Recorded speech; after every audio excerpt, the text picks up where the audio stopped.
அப்போ பாலாஜி சார் படத்தில் நடிக்கிறதுக்கு புக்கானேன். அப்போ என்ன டைட்டில் வைக்கலாங்கிறப்போ பாலாஜி சார் வந்து மக்கள் என் பக்கம்னு வைக்கலாம் சத்யராஜ் அப்படின்னு.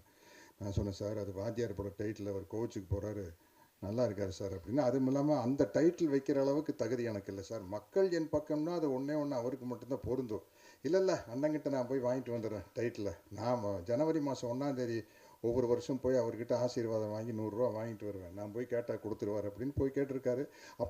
அப்போ உண்மையிலேயே புரட்சி தலைவருக்கு எனக்கு எந்த பழக்கம் கிடையாது. அதுக்கப்புறம் தான் அவர் கூட பழக்க ஆரம்பிக்கிறேன். யார் ஹீரோன்னு கேட்டார். சத்யராஜ்னு வச்சுக்கங்களேன் அப்படின்ட்டாரு. அப்படி வந்து அவருடைய டைட்டிலில் நடிக்கிற வாய்ப்பு கிடச்சி லூட்டின்னு ஒரு படத்தில் கம்ப்யூட்டர் கிராஃபிக்ஸ் மூலமாக நானும் தலைவரும் மீட் பண்ணுற மாதிரி ஒரு சீன் வரும் லூட்டியில். நம்ம துரைசார் படம். அதில் வந்து ஒரிஜினல் படத்தில் வேறு வசனம், இதில் வேறு வசனம் பேசணும் வாத்தியாருக்கு. மயில்சாமி தலைமையில் பல மிமிக்ரி ஆர்டிஸ்ட் வந்து பேசி பாட்டும் ஒன்றும் சரிப்பட்டு வரல ஏவிஎம் கார்டன் தேட்டரில். மயில்சாமி சொன்னாப்புல கரெக்டாக சத்யராஜனை கூப்பிடுங்க, அவர் தான் கரெக்டாக பேசுவார் தலைவருக்கு அப்படின்னு சொல்லி போய் அந்த சீனில் எனக்கு நானே பேசிட்டு புரட்சி தலைவருக்கு நானே டப்பிங் பேசிட்டேன். அவருக்கு டப்பிங் பேசின ஒரே ஆள் நானாக தான் இருக்கேன். ஏன்னா குண்டடிப்பட்டதுக்கப்புறம் கூட அவர் சொந்த குரல் தான் பேசினார்.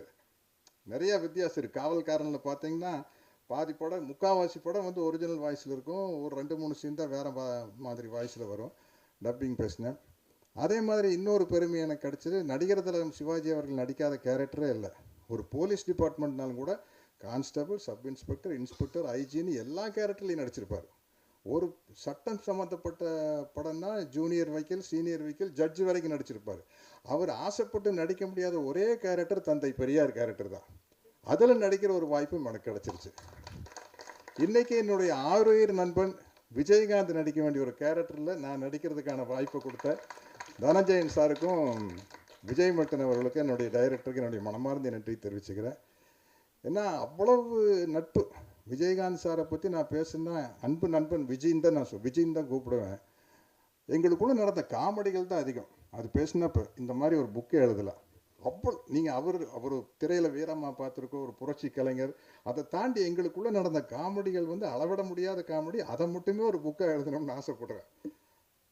இந்த படத்தை பொறுத்த வரைக்கும் தனஞ்சயன் சார் என்ன, அந்த குழந்தையே நீங்கள் தான் சார்.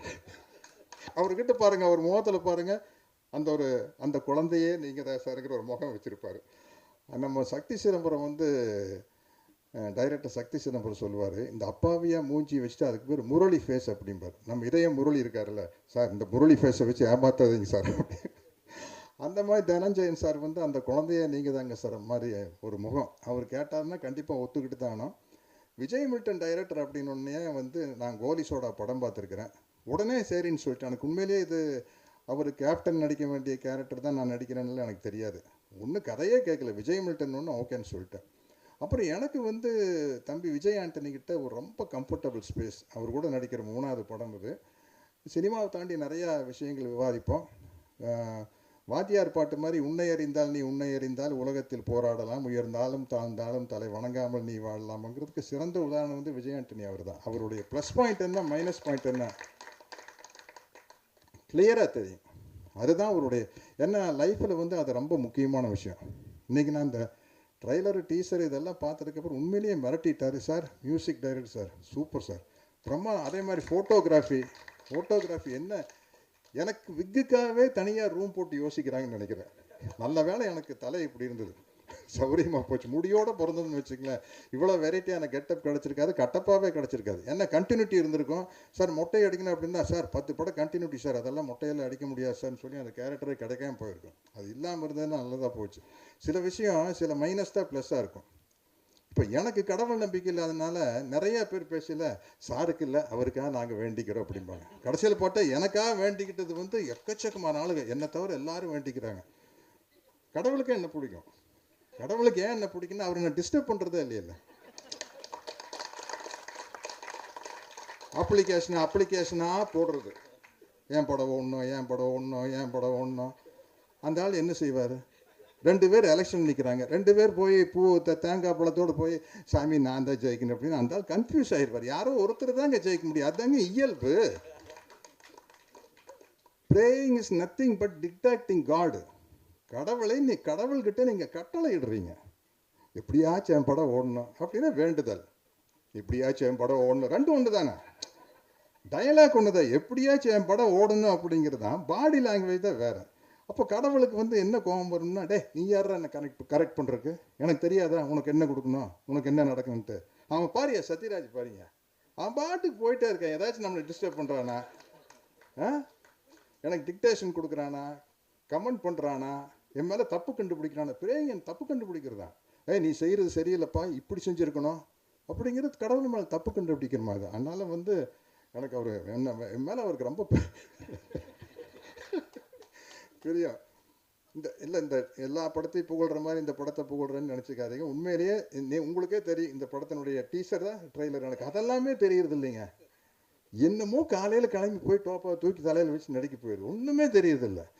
இந்த சஜஷன் சொல்லிட்டு இருப்பாங்க, அது ஒரு காலத்தில் ஆபாவனம் அரவிந்த் ராஜெல்லாம் வந்தோம்னு இன்ஸ்டியூட் பசங்கள்லாம் வந்ததுக்கப்புறம் அப்போ பசங்க ஓவர் த ஷோல்டர் ஷாட் இல்லை ஓஎஸ்எஸ்ன்னு தாய்நாடு நடிக்கல ஓஎஸ்எஸ்னாங்க. யாருக்கிட்டா போய் கேட்குன்னு பக்கத்து ஃப்ளோரில் ஏவிஎம்ல விஜயகாந்த் இருந்தார். போய் விஜய் நீங்கள் தான் ஏற்கனவே இங்கே நடிச்சிருக்கீங்களா, அது என்ன ஓஎஸ்எஸ்ன்னு.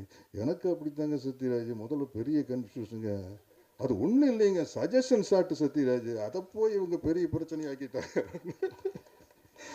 அந்த மாதிரி இன்னைக்கு சினிமா வந்து மாறிக்கிட்டே இருக்குது, புது புது விஷயங்கள் வந்துட்டுருக்கு. நான் இன்னும் சினிமாவில் ட்ராவல் ஆகிறதுக்கு காரணம் வந்து மழை பிடிக்காத மனிதன் மாதிரி நான் வந்து ஃபிக்ஸேஷன் பிடிக்காத ஒரு மனிதன். இந்த நேரத்துக்கு எதுவும் அதான் இப்படியும் கூட சொல்ல, லட்சியம் பிடிக்காத மனிதன். என்ன இப்படி போகிறது, அந்த பக்கம் கதவு இருந்தால் அப்படி போகிறது, அங்கே சேவர் இருந்ததுன்னா லெஃப்ட்டில் கட் பண்ணி பார்க்குது, ஆனால் அங்கே ஒரு கதவு இருக்குப்பா, அப்படி நமக்கு எப்படியோ வெளியில் போகணும், அதுதான் முக்கியம். அதனால் எப்படியோ வாழ்ந்தாகணும் அப்படிங்கிறதா. கொஞ்ச நாளைக்கு பிடிவாதமாக இருந்த வில்லனா நடிக்கூடான்ட்டு இப்போ பார்த்தா பகத் ஃபாசில் ஒரு பக்கம், எஸ்ஜே சூர்யா ஒரு பக்கம் அடிச்சு பின்னுறாங்க. ஓ வில்லனா நடிச்சோம்னா தான் நம்ம நல்ல நடிகர்னு பேர் வரும் போல் இருக்குது. இல்லை அதில் தான் ஆக்டிங் ஸ்கோப் அதிகம், பட் அதுக்கு தகுந்த மாதிரி ஒரு வில்லன் கேரக்டர் வேணும். எனக்கு என்ன பிரச்சனைனா, ஒவ்வொருத்தருக்கும் ஒரு ட்ரேடு மார்க் இருக்கும். இப்போ விஜயகாந்த் சாரை படத்தில் போட்டு செவத்தில் ஏறி வரைக்கூடாதுன்னா இப்படி, ரஜினி சாரை படத்தில் வந்து ஸ்டைல் பண்ணக்கூடாதுன்னு இப்படி, அது மாதிரி சத்யராஜ்னா நக்கல் நையாண்டி லொல்லு இருக்கணும். இது வில்லனா நடிக்கையில் இது இருக்கணும்னா 2 பேர்த்துக்கிட்ட இருந்து லைசன்ஸ் வேணும். ஒன்று டைரக்டர்கிட்ட இருந்து வேணும், இன்னொன்று ஹீரோக்கிட்ட இருந்து வேணும். ஹீரோ முகம் சுடிச்சா டைரக்டருக்கு பெரிய கன்ஃபியூஷன் ஆயிரும். அதனால தான் வில்லனா நடிக்கிறது பெரிய கஷ்டமாக இருக்குது. இந்த பவர்ஃபுல்லாக இருந்தால் நடிக்கலாம் இது மாதிரி, அதில் ஒன்றும் சிக்கல் இல்லை. இப்போவும் நடிக்கிறேன். அது மாதிரி வந்து எனக்கு பலவிதமான கேரக்டர் வந்து ஏற்கனவே கொடுத்த டைரக்டர்களுக்கு தான் நான் நன்றி சொல்கிறேன். பி வாஸ் சாருக்கு, மணிவண்ணன் சாருக்கு, பாரதி ராஜா சாருக்கு. ஏன்னா இப்போ நான் ஒரு ஹிந்தி படம் இன்றைக்கி 7ஆம் தேதி வந்து வெப்பன் ஒரு படம் வருது, அதில் வந்து ரொம்ப டஃப் கேரக்டரு. அதே ஜூன் 7 முஞ்சியா அப்படின்னு ஒரு ஹிந்தி படம், அதில் ஃபுல் காமெடி, கிட்டத்தட்ட தம்பி வடிவேலு பண்ணுற காமெடி கேரக்டர். நான் அவங்க வீட்டு கேட்டேன், ஏங்க சவுத் இந்தியாவில் தான் சத்யராஜ் தெரியும், உங்களுக்கெல்லாம் வெறும் கட்டப்பாவத்தான் தெரியும், இதெல்லாம் இங்கிலீஷில் பேசுகிறேன், அதை நீங்கள் டிரான்ஸ்லேட் பண்ணீங்க, உங்களுக்கெல்லாம் கட்டப்பாவத்தான் தெரியும், நீங்கள் எப்படி எனக்கு வந்து அதாவது காமெடியனாக இருந்து டஃப் ஆகிறது இல்லை, ஃபுல்லாகவே காமெடி. வடிவேலுக்கு பதிலாக நான் நடித்தேன் அப்படி இருக்கேன். அந்த எப்படிங்க அப்படின்னா, அவங்க எப்போவோ எடுத்து என்னுடைய படத்தில் பாட்டு சார், அதில் பயங்கரமாக காமெடி ஒர்க் அவுட் ஆயிருந்தது சார், அதனால தான் அப்படின்னு சொல்லிட்டு பாருங்கள், ஜூன் 7 வருது விஜய் ஆண்டனி சார், ஃபுல்லாகவே காமெடி. ஆமாம், அப்படி பலவிதமாக இல்லை அள்ளி தெளித்த பி வாஸ் அவர்களுக்கும், மணிவண்ணன் அவர்களுக்கும், பாரதி ராஜா அவர்களுக்கும், ஃபாசில் அவர்களுக்கும், ஜோஷி போன்ற இயக்குநர்களுக்கும், குருதனபாலுக்கும், எஸ்பி முத்துராம சாருக்கும் நான் நன்றி சொல்லிக்கிறேன். ராஜசேகர் சார் தகடு காக்கி சட்டையெல்லாம் அவர் தான் சொன்னார். இப்படி பல சத்யராஜை காட்டி வச்சனால்தான் இன்றைக்கி விஜய மில்டன் சார் மாதிரி ஆளுகள்லாம் எங்கிட்ட, புது இயக்குநர்கள்லாம் எங்கிட்ட வர்றாங்க. அதனால் அவர்களுக்கும் நன்றி கூறி, இன்னும் என்னை அரவணைத்து அழைத்து சென்று கொண்டிருக்கும் இந்த இன்றைய திரையுலகத்திற்கும் நன்றி கூறி விடைபெறுகிறேன். வணக்கம்.